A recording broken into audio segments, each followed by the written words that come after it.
চায়নার যে কোনো ইউনিভার্সিটি এটা হচ্ছে সবচেয়ে সুন্দর একটা জিনিস যে স্টুডেন্টরা সারিবদ্ধভাবে ক্লাসে যায়। এখানে বেসিকলি ক্লাসের টাইমগুলো থাকে সকাল 8টায় শুরু হয়, একদম এই পিরিয়ডটা চলে দুপুর 12টা পর্যন্ত। পুরো চায়নাতে কিন্তু দুপুর 12টা থেকে 2টা পর্যন্ত সব কিছু বন্ধ থাকে। ক্লাস বলেন, সরকারি অফিস, মানে প্রত্যেক দিনেই 12টা থেকে 2টা পর্যন্ত। এটা হচ্ছে লাঞ্চ টাইম। তো এই টাইমে কোনো কাজকর্ম থাকে না, রেস্ট কিংবা খাবার দাবার এগুলো। তো আবার বিকেলের সেশন শুরু হয় যে কোনো ইউনিভার্সিটি, অথবা আমি ইউনিভার্সিটির কথাই যদি বলি, 2টায় শুরু হয়, শেষ হয় হচ্ছে শেষ হয় হচ্ছে 6টা পর্যন্ত ক্লাস চলে, 2টা থেকে 6টা। এরপরে সন্ধ্যার পরে ওদের হচ্ছে ডিনার টাইম। চাইনিজটা কিন্তু আমাদের মতো রাতে 10টা কিংবা 12টায় খাবার খায় না। তো ওরা খায় হচ্ছে 6টা থেকে 8টার ভিতরে। 8টাও কিন্তু ওদের জন্য অনেক লেট। তো ওদের ডিনার টাইম হচ্ছে 6টায়। তো 6টা থেকে 7টা পর্যন্ত আমাদের এমনিতে বন্ধ থাকে। আমাদের আবার ইউনিভার্সিটিতে ক্লাস শুরু হয় রাতের যে সেশনটা, সেটা হচ্ছে 7টা থেকে একদম 9টা পর্যন্ত। এটা চাইনিজ স্টুডেন্টদের বেশি ক্লাস থাকে, ইন্টারন্যাশনাল স্টুডেন্টদের তো হচ্ছে সপ্তাহে 5 দিন ক্লাস, 2টা কইরা সকাল বিকাল এরকম। তো অন্য অন্য ধরেন Europe, America, England, middle east যেখানে পড়াশোনা করতে যায় ইন্টারন্যাশনাল স্টুডেন্টরা, হয়তো ক্লাস সপ্তাহে 1 দিন থাকে। আমি যতটুকু জানি সাউথ কোরিয়াতে 1 দিন, আরও অন্য অন্য দেশে হয়তো 2 দিন। কিন্তু এখানে একটাই সমস্যা যে ক্লাস আপনার করতে হবে সপ্তাহে 5 দিন, তাও আবার সকাল বিকাল। এমনিতেই তো কাজের অনুমতি নাই, আবার আপনি কাজ করারও সুযোগ পাবেন না অবৈধভাবে। এটা হচ্ছে একটা সমস্যা। যেমন আমিও ক্লাসে যাচ্ছি, এই যে ওরাও ক্লাসে যাচ্ছে, আমি ইস্ট গেট দিয়ে যাচ্ছি আর কি। এরকম আমাদের 4টা মানে মেইন বড় বড় গেট আছে, যেখানে হচ্ছে প্রত্যেকটা ডিপার্টমেন্ট হচ্ছে এটার ভিতরে। কিন্তু ইউনিভার্সিটি তো বিশাল বড়, আমি অনেক দিন হয়ে গেছে আসছি, কিন্তু পুরো ইউনিভার্সিটি তো ঘুরে দেখার মতো সুযোগ হয় নাই, কারণ প্রচুর ঠান্ডা। এখনও পর্যন্তই মাইনাস চলে, মাঝে মধ্যে হয়তো বা 0 ডিগ্রি চলতেছে অথবা 1 ডিগ্রি চলতেছে। আসার 1-2 মাস পরে থেকেই তো প্রচণ্ড ঠান্ডা। এখন এই ঠান্ডা কবে স্টপ হয় জানি না। তো এখানে যে দেখতে পাচ্ছেন, ওরা বেশিরভাগই সাইকেল ইউজ করে, স্কুটি ইউজ করে, মানে একদম বাচ্চাদের মতোই। কিন্তু ওদের নিয়ম শৃঙ্খলা আপনি ভাবতে পারবেন না, মারাত্মক, মানে সুন্দর নিয়ম শৃঙ্খলা। তারপরে ওদের প্রত্যেকেই কিন্তু এখানে একটা, ধরেন আমি আসার পরে অভ্যাস হয়ে গেছে, সেটা হচ্ছে সবসময় পানি রাখি। আগে হয়তো বাংলাদেশে আমি পানি কম খাইতাম, এখন কিন্তু আসার পরে এই যে দেখে দেখে মানুষ শিখে, যেমন পানি বেশি খায়, পানি থাকে সবসময়, টিস্যু থাকে। এখানে আসার পর থেকে তো কখনোই মানি ব্যাগ ইউজ করি না, মানে কয়েকটা জিনিসের মধ্যে, যেহেতু এখানে ক্যাশলেস কান্ট্রি, মানে কখনোই করে না আর কি।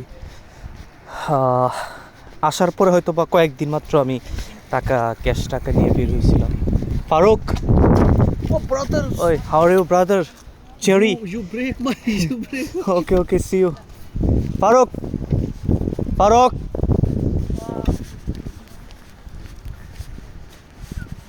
ও সরি, আমিও একজনের জন্য ওয়েট করতেছি। এখন বিষয় হচ্ছে, যা বলতেছিলাম, সরি, যে আসলে এখানে আসার পরে অনেক চেঞ্জ হয়েছে। যেমন হচ্ছে আমি ক্যাশ টাকা অনেক দিন ধরে ইউজ করি না, মাসের পর মাস চলে যায়, সবসময় অনলাইন পেমেন্ট সিস্টেম এখানে।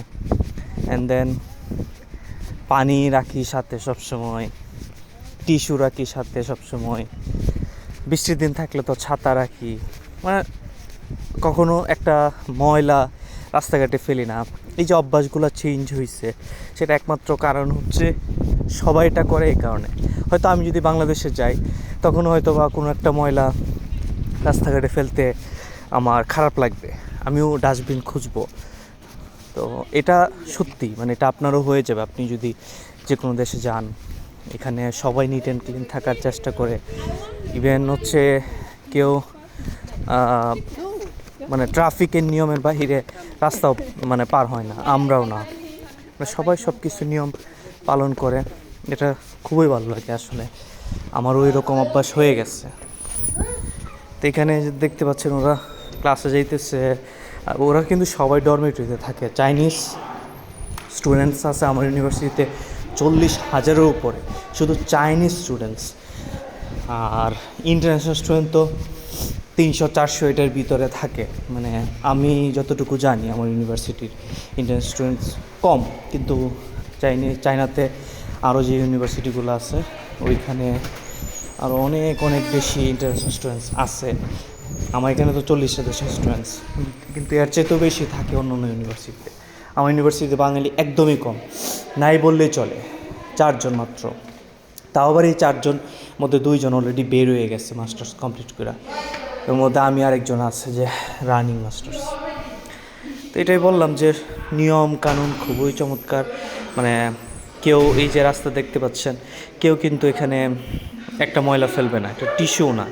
হ্যাঁ, কেউ যদি সিগারেটও খায় এগুলো, তাহলেও কিন্তু সিগারেটটা হচ্ছে গিয়া খাইবো, কিংবা হচ্ছে ওইটা গিয়ে হচ্ছে স্মোকিং জোনের ভিতরে গিয়ে খাবে, এরকম সবাই নিয়মটি শৃঙ্খলা বজায় রাখে। আর এই ছিল, সব কিছুই ভালো লাগে। এটা তো আমার নিত্য প্রতিদিনের সঙ্গী, রাস্তা দিয়ে যাওয়া, তারপর হচ্ছে ক্লাস করা।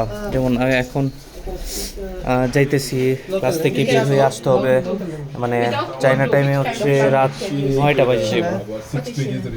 Click on 5। Oh sorry, thank you. তো জানি না কবে শেষ হয়, তবে ইনশাল্লাহ মে মাসে পরীক্ষা শুরু হয়ে গেলে আমারও এই ক্লাসের ঝামেলা শেষ হয়ে যাবে, মাসের শেষ হবে। তারপর নতুন চিন্তা করব, ইনশাল্লাহ দেশে আসবো, ভালো কিছু করার চেষ্টা করব, অথবা অন্য কোনো কিছু যদি রিজিক থাকে তাহলে ইনশাল্লাহ এটা হবে। তো এখানে দেখতে পাচ্ছেন ওরা হচ্ছে গিয়ে সাইকেল দিয়ে সবাই যাচ্ছে, কত সুন্দর দেখা যাইতেছে। এটা হচ্ছে আমার প্রত্যেক দিনই দেখতে দেখতে মানে চমৎকার লাগে। অবশ্য ওরা সবাই সাইকেল ইউজ করে, আমি অবশ্য সাইকেল ইউজ করি না, হাইটাই যাই, কিন্তু ম্যাক্সিমামই সাইকেল ইউজ করে। এই যারা পড়তে চায় চায়নাতে, বলবো যে এখানে আসলে পড়াশোনার জন্য আসা উচিত। নিয়ম শৃঙ্খলা, তারপর আপনার সব কিছু রুটিন ব্যবহার সব কিছুই চেঞ্জ হয়ে যাবে। চেঞ্জ হবে মানে হচ্ছে চেঞ্জ হইতে বাধ্য, আপনাকে একদম বাচ্চার মতো ট্রিট করবে চাইনিজ ইউনিভার্সিটিগুলো। তো আপনি মানে নিয়ম চেঞ্জ নিজে নিজে করতে পারবেন না, অবশ্যই নিয়ম পালন করতে হবে। আইসা আসলে অনেক লাভ হয়েছে, অনেক চেঞ্জ হয়েছি, পড়াশোনা বলেন, তারপরে ইউনিভার্সিটির নিয়মকানুন, নিট অ্যান্ড ক্লিনের দিক থেকে বলেন, তারপরে খাওয়া দাওয়া বলেন, পানি খাওয়া বলেন, তারপরে বিজনেস মাইন্ড চলে আসছে। কারণ চাইনিজরা তো সবাই বিজনেস করে, আপনি মানে মানেন না মানেন, এখানে একটা ছোটো বাচ্চাও বিজনেস সম্পর্কে জানে। ওরা হয় পড়াশোনা করবে একদম অনেক পিএইচডি পর্যন্ত, আর নয়তো হচ্ছে বিজনেস। ওরা কখনোই মানে লাভ ছাড়া চিন্তা করে না, বিজনেস মাইন্ডেড মানুষ চাইনিজরা। আর এই যেগুলো সাইকেল দেখতেছেন এগুলোর দাম খুবই কম, আমি আরেকদিন সাইকেলের প্রাইস বলবো না বাংলাদেশে।